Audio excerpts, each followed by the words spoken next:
Hello Ashutosh sir, how are you? बढ़िया sir ji sir, बहुत बढ़िया।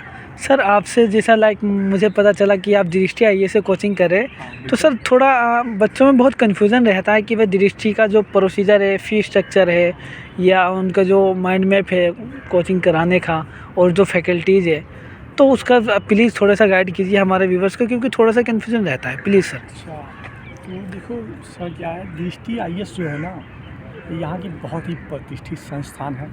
जैसा कि शायद ही कोई बच्चा होगा जो विकास द्विवेदी का नाम नहीं सुना होगा। Absolutely sir, absolutely. इस टाइम हुआ टीचर, तो टीचर साथ में एक सेलिब्रिटी स्टार बन चुके हैं, जिन्होंने अपने विचारधाराओं से, बिल्कुल अपने वक्तव्यों से यहाँ पे क्रांति मचा दी है। आज प्रत्येक युवा उन्हें अपना आदर्श मानता है। वाकई वो उस लायक भी है। क्या पढ़ाते हैं सर? जब वो पढ़ाते हैं तो बच्चे तो ऐसे सुनते हैं कि वाकई जैसे भागवत और कुरान की वो लाइनें पढ़ी जा रही हों और वहाँ संत लोग बैठ के उसका रसास्वादन कर रहे हों। मतलब अद्भुत स्मृति रहती है। एब्सोल्युटली। और मैं अगर कोचिंग के लिए बताऊं तो जो कोचिंग करना चाहते नहीं करना चाहते हैं, इसकी फ़ीस अप्रॉक्सिमेटली 2.5 लाख रुपए है, कॉम्बो पैक है।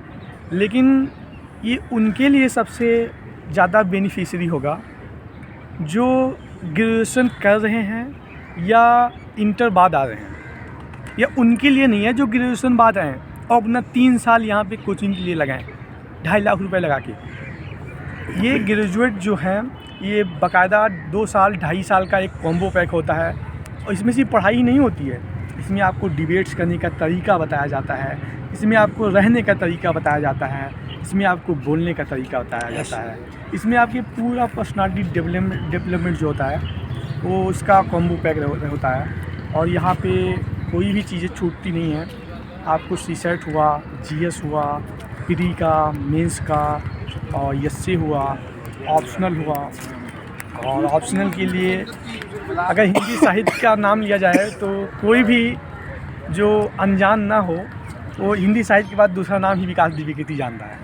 जी सर, बिल्कुल। क्योंकि पहले ऐसा कहा जाता था कि हिंदी साहित्य से विकास द्विवेदी हैं, लेकिन अब द्विवेदी से भी हिंदी साहित्य जाना जाता है। तो सर यही है दृष्टि आईएएस। और कभी अभी मौका मिले आपके व्यूअर्स को तो बिल्कुल बताइए कि वो आएँ, यहाँ देखें। यहाँ पे डेमो क्लास भी है और आपको फ्री क्लासेस भी उपलब्ध कराई जाती हैं, 2 या 3 क्लासेस। और यहाँ की फैकल्टी बहुत ही ज़बरदस्त है। सबसे ज़बरदस्त मुझे यहाँ पे लगा टीम मैनेजमेंट। क्या टीम मैनेजमेंट करते हैं सर!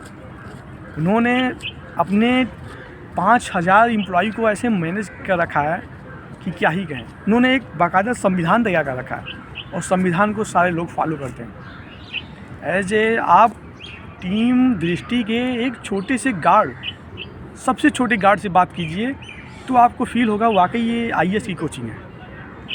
मैं पहली बार खुद आया था और वहाँ के श्याम जी हैं जो पेपर्स वगैरह कराते रहते हैं, उन्होंने बाकायदा मुझे फुल रिस्पेक्ट दी और क्लासेस वगैरह दिखाई और मुझे बताया। मैंने सोचा यार, जब यहाँ का गार्ड ये है तो टीचर क्या होगा, बच्चा क्या होगा जो उनसे पढ़ के निकलेगा। और शायद ही ऐसी कोई फैकल्टी होगी, टीचर होगा दृष्टि आईएएस में जिसका एक्सपीरियंस 20 साल से कम हो। एब्सोल्युटली। मणिकांत बाबा हों, जिन्हें हिस्ट्री ऑफ सुकरात कहा जाता है, उन्हें सुकरात के नाम से जाना जानता है। वो इतिहास पढ़ाते नहीं हैं, वो खुद एक इतिहास है। और बीके त्रिवेदी, जिन्होंने इन्वायरमेंट और जियोग्राफी के हर कॉन्सेप्ट को हिला के रखा है। और क्या उन्होंने पढ़ाया है! उन्होंने उनकी क्लासेस थोड़ा लंबी ज़रूर होती हैं लेकिन बोरिंग नहीं होती हैं। बच्चे उनसे बोलो 6 महीने क्या, साल भी पढ़ते रहें। और यहाँ पे कोई बच्चे के सबसे बड़ी बात तो कोई भी सवाल मन में आए इग्नोर नहीं किया जाता है। पॉलिटी कौन पढ़ाता है सर? पॉलिटी तो हमारे मंजे सर पढ़ाते हैं, जिन्हें मजनू भाई के नाम से जाना जाता है। बच्चे मजनू भाई भी बोल देते हैं। और ये सर क्लासेस बहुत छोटी लेते हैं लेकिन बहुत ही ज़बरदस्त। आपको ऐसा नहीं लगेगा, आप सोचें कि क्लासेस ख़त्म कैसे हो गई।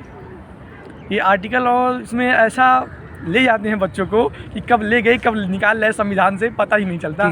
ठीक है। और नीति निदेशक तक संविधान के एक एक पन्ने को, एक एक आर्टिकल को ऐसे खोल के रखते हैं, शायद संविधान सभा में भी हुआ मतलब ना डिस्कस किया गया हो। जी सर। और यहाँ के लगभग प्रत्येक बच्चे की जुबान पे आर्टिकल, बेयर एक्ट, संविधान, बिल, अमेंडमेंट सारी चीज़ें होती हैं।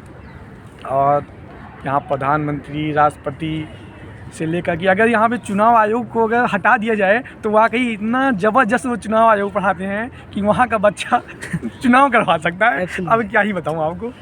सर मेरा एक सवाल ये था आपसे कि लाइक अगर कोई बंदा लेता है, ठीक है, एडमिशन लेता है, हाँ। और आपने बताया कि भाई 2.5 लाख के आसपास फीस है, तो ये 2.5 लाख में क्या क्या मिलता है, या फिर अगर कोई बंदा सिर्फ प्री के लेना चाहे ले सकता है, या कोई सिर्फ मेंस और प्री के लेना चाहे वो ले सकता है, और क्या अगर ऐसा वो लेता है तो क्या उसकी फ़ी कंसेशन होगी, या अगर कोई बंदा अलग से सीसेट लेना चाहता है या अलग से ऑप्शन लेना चाहता है तो सर उसके बारे में थोड़ा सा आप। देखिए सर, जो इंडिविजुअली लेना चाहता है उसके लिए थोड़ा फीसेस अगर पर सब्जेक्ट लेगा तो ज़्यादा पड़ जाती है। जैसे कि अगर ऑप्शनल की ही 50,000 रुपये है, ठीक, और जीएस की 1,25,000 रुपये है, सिर्फ जीएस की है। तो अगर आप कॉम्बो लेते हैं तो आपको थोड़ा ज़्यादा फ़ायदा मिलता है। बाकी आप इंडिविजुअली कुछ भी ले सकते हैं। और सबसे बड़ी बात यहाँ की मेंटरशिप प्रोग्राम, जी सर, जिसने हिंदी माध्यम में सिलेक्शन की क्रांति मचा के रख दी है। इससे पहले कभी इतने सिलेक्शन नहीं होते थे, क्योंकि हिंदी माध्यम के बच्चों की बैकग्राउंड कहीं ना कहीं उनको लैक ऑफ नॉलेज और अच्छी शिक्षाएं, अच्छा माहौल नहीं मिल पाता है। तो यहाँ पे वो सब प्रोवाइड करवाते हैं, लोगों को, बच्चों को इंटरेक्ट करने का मौका देते हैं। और बिल्कुल जाहिर सी बात है कि यहाँ पे अपनी विचारधाराएँ मतलब काफ़ी बदल जाती हैं, पर्सनालिटीज़ बदल जाती हैं। मैं आया था तो मुझे बोलने का तरीका नहीं पता था, और अब आप देख ही रहे हैं कि काफ़ी सुधार, इम्प्रूवमेंट हुआ। ऐसा नहीं है कि परिपक्वता, पूर्णता किसी के अंदर नहीं आती, लेकिन धीरे धीरे आदमी सीखता जाता है। और लेकिन कुछ यहाँ की कुछ कमियां हैं, डिसएडवांटेज भी हैं। जैसे मैं बताना चाहूँगा, कुछ बच्चे आते हैं वो उनको पता भी नहीं चलता कि बैच कब ख़त्म हो गई। सीरियसनेस बहुत ज़्यादा ज़रूरी है यहाँ पे। अगर वो नहीं रहते तो बैच ऐसे लोग आते ही रहते हैं और जाते रहते हैं। बिल्कुल सर, ये तो है। लेकिन कुछ बच्चे आपके जैसे भी है जो कि पूरी क्लास में फेमस है, ये तो बात हमें पता है। नहीं सर, देखिए आप अपनी काबिलियत से।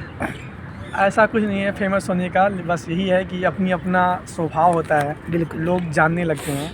और काफ़ी प्यार मिला मुझे दृष्टि परिवार से, और आज मैं भी दृष्टि परिवार का एक हिस्सा हूँ और काफ़ी अच्छा लग रहा है। और ईश्वर ने चाहा तो सफलताएं मिलेंगी, बिल्कुल और मिलेंगी तो ये आप लोगों से ज़रूर कहते हैं खुशियाँ शेयर की जाएंगी। सर एक चीज़ और बताएं कि लाइक पिछले कुछ सालों में क्या लोग कहते हैं कि भाई हिंदी मीडियम का जो रिज़ल्ट है वो डाउन जा रहा है, तो क्या इसकी रियलिटी है, और क्या दृष्टि का क्या कंट्रीब्यूशन रहा है पिछले 2-3 सालों में, कि क्या एक्चुअल में रिज़ल्ट दे रही है और क्या आउटपुट रहा है? सर मैं ऐसा बिल्कुल नहीं मानता हूँ कि हिंदी माध्यम का अंग्रेजी माध्यम या इंग्लिश मीडियम से रिज़ल्ट बहुत ख़राब है। क्योंकि अगर देखा जाए तो यहाँ पर 28 स्टेट हैं, यूनियन टेरिटरीज़ हैं, जिसमें 2 या 3 या 4 की बात करूँ, मैं राजस्थान कर लूँ, एमपी कर लूँ, यूपी कर लूँ, बिहार कर लूँ, ये हिंदी मीडियम को रिप्रेजेंट करते हैं। बाकी के 23 या 24 स्टेट जो हैं वो इंग्लिश मीडियम को रिप्रेजेंट करते हैं। तो आप 5 स्टेट्स की तुलना 25 स्टेट से कैसे कर सकते हैं? हाँ, ये मैं मानता हूँ कि यहाँ की थोड़ा जनसंख्या ज़्यादा है, नंबर ऑफ़ पीपल ज़्यादा हैं, उसके बावजूद भी अगर इसमें भी ऐसा ही नहीं है कि यहाँ के 5 स्टेट के बच्चे सारे हिंदी मीडियम के हैं। यहाँ पे भी बहुत ऐसे बच्चे हैं जो इंग्लिश मीडियम के हैं। यहाँ पे वही बच्चे हैं जिनका इकोनॉमिकल बैकग्राउंड वीक है, जिनका लैक ऑफ नॉलेज है, जिनके परिवार के लोग जागरूक नहीं रहे हैं, वही हिंदी माध्यम ले लिए हैं। और ऐसा नहीं है कि उन्होंने गलती कर ली है, और काफ़ी वो कुछ कर सकते हैं, और काफ़ी लोगों ने किया भी है। और दृष्टि का अगर रिज़ल्ट की मैं बात करूँ तो हिंदी माध्यम का रिज़ल्ट मतलब दृष्टि का रिज़ल्ट। एब्सोल्युटली, ऐसा कोई बच्चा नहीं है। एक और यहाँ वही हाल है, ये 5 स्टेट 25 उसका स्टेट का मुकाबला कर रहे हैं, वैसे एक कोचिंग सारी कोचिंगों का मुकाबला। Absolutely, absolutely. तो यही चल रहा है और काफ़ी मज़ा आने वाला है। और ऐसा नहीं है कि ये सब अपनी अपनी विचारधाराएं हैं, लोग जिस पे थोपते रहते हैं। सबसे पहली बात कि मैं बताना चाहूँगा लोगों को कि वह किसी भी ऐसे जुमले में न फंसें जो लोगों द्वारा सुना गया है, बल्कि सुने ज़रूर, ऐसा भी नहीं है कि ना सुने, उसको सोचें, समझें, उसके बाद खुद का एक वो बनाएं, मोटो बनाएं, उसको फॉलो करें। किसी थोपे हुए विचार को ग्रहण करना मैं किसके बिल्कुल फेवर में नहीं हूँ, और अपना स्टैंड लेना सीखें। सबसे बड़ी बात है ये कि जिस ओर भीड़ चलती है लोग उसी तरफ चलने लगते हैं, बस ये बहुत ही गलत है। बिल्कुल देखो भीड़ कहाँ जा रही है, लेकिन सोचो कहाँ जा रही है, इसका रिजल्ट क्या निकलने वाला है। स्टैंड लेना बहुत ही ज़रूरी है सर। अपना एक विचारधारा होनी चाहिए, एक उद्देश्य होना चाहिए जिस पे आप काम करें, और कंटिन्यूटी, आप लगातार काम करें। यहाँ बहुत सारे ऐसे भी बच्चे हैं जो दिन भर एंजॉय करते रहते हैं, मुखई लगा के गलियों में घूमते रहते हैं, चाय पीते रहते हैं, दिल्ली में घूमते रहते हैं, और अगर रूम पे हैं तो मोबाइल चलाते रहते हैं। और